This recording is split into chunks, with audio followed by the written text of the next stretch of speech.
Hi y'all, welcome back to my channel. Today my video is about the 5 lessons from my Nigerian immigrant parents. The reason I'm doing this video is that just yesterday I saw a video that came up on my suggested videos that said the 4 money lessons from my immigrant parent, and the YouTube creator also happens to be Nigerian as well. So I just wanted to do my own spin on it, so here we go. Lesson number 1, there's rice at home. So when I was younger, I would always want like McDonald's. So I'm like, can I get McDonald's? Can I get McDonald's? Can I get pizza? My mom, this won't happen, let me get close to the camera. There's rice at home. And I was just like, I've had rice every day for the past 5 days. I want a hamburger, I want a cheeseburger, I want like whatever my friends are talking about at school. And I feel like the rice term for me specifically was like a general like Nigerian dish. It's not just there's rice at home, there's fufu, there's amala, there's just anything that what was in the fridge, was just meaning you're not eating outside, no one is driving you. But yes, there definitely was rice. There was white rice, there was jollof rice, there was fried rice. It's just, that lesson kind of taught me you don't necessarily always have to go out to eat. Not necessary to always go out and spend your money on food all the time. The amount that I spend on food when I go out to dinner on like one meal is the equivalent of rice for like 2 weeks. Especially now with COVID, we are kind of almost forced to learn how to cook or pay $30 for delivery fee on DoorDash. So it's like, take your pick. I can't say that I've carried that lesson too much now. I do like to go out and get food, like I said, but that's just something that's always in my head. Lesson number 2, you are nothing without your education. When I was in high school is when I mainly kept getting to like, can I go, can I go, can I go? And they kept saying no. And there's nothing I could do to fight it. If I'm going to school, they're paying for like my meal, like, you know, paying for things for me, like clothes, books and stuff. Like, I can't complain because they're essentially giving me what I need, not what I wanted. They paid for my education. I don't have debt. Go to school, and after you can go have fun, do something. That's literally probably my dad. My parents value education more than anything, which I get it, because a lot of careers aren't able to do unless you get a degree, such as a doctor, which what they wanted me to do. And sorry parents, I'm not good at science. They wanted us to major in computer science, become an engineer. Again, not my niche, not my area. So no, I didn't become a doctor, I didn't become an engineer, I didn't study computer science, because again, not my strong suit. But I still got my bachelor's degree. I got my bachelor's degree in Black Studies. I got my first big girl job, and I was like, I'm going on a trip. I'm doing whatever my parents told me that I could do, I guess, when I was an adult. So I went to Bali last summer, and I guess in a way, it was just my first trip where I funded everything myself, where I was alone with my friends. I was an adult, and that just, it was an amazing feeling knowing I paid for it myself. So I guess in a sense, I'm glad that they said no all those times and said focus on your education, because my education got me to where I am now. My education got me to the job that I have. I'm in the tech industry, so I feel like I ended up okay. So mom and dad, please be proud. Lesson number 3, I am not your age mate. She is not the same age as you. You cannot compare yourself. Age means a lot within my family. I have 2 older sisters, 7 years older than me, 5 years older than me.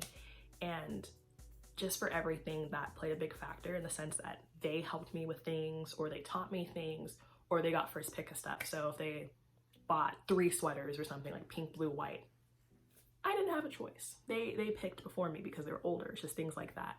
And as I got older, I'd ask questions like, oh, can I do this? And then my parents would say no. And I was like, well, so-and-so was able to do this. Why was I not allowed to? They're like, she's not the same age as you. You cannot compare yourself. I can't say, oh, well, my sister's doing this, but they're both a lot older than me, so they're in different places in their life. I can't compare my money situation to them because they're a lot older than me. They're a lot wiser. They're in different places in their career, so I can't necessarily be in competition with them. So yeah, in a sense, that just means seniority. They're like, respect your elders, don't talk over them, don't argue. So it's just like that reminder that I'm the baby. I am babied. I still am babied. My mom calls me her baby all the time. She also calls them baby too, so it's a little controversial, like I'm the baby. But if someone's younger than me, they should respect me the same way I guess I respect my elders. So yeah, you're not my age mate. Lesson number 4, be smart with your money. My parents are both very different in the way that they spend money, but just saying like one's more frugal and one just spends however, but that's, again, that's their business. But for me, I think I took after one parent more than the other. One of my parents would always have like coupons or try to find the best deal, wait to buy summer clothes during winter, just little things like that. I'm not saying I carry the exact ethics now, but I'm just very aware of like money is like, it can just go away really easily, but you also should be very smart with it. Just because you have the money to buy something doesn't mean you need to spend it that moment. You can save. And also just have a savings. I do know how important it is to have a savings account, and that my savings account maybe should have more than my checkings account.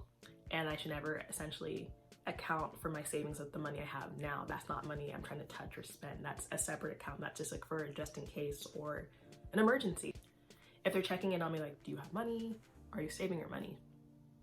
Do you have enough money? Not necessarily to like give it to me, but just like to check in. And again, I'm the baby, so again, maybe you need to have that check-in reminder to see how I'm doing. My older sister had me set up a situation where I deposit money into my savings weekly. I fell off on that during the holidays because I was like, oof, this is my first Christmas ever having to buy gifts for people, and I was buying other things, and I was like, okay, let me stop this whole weekly deposit.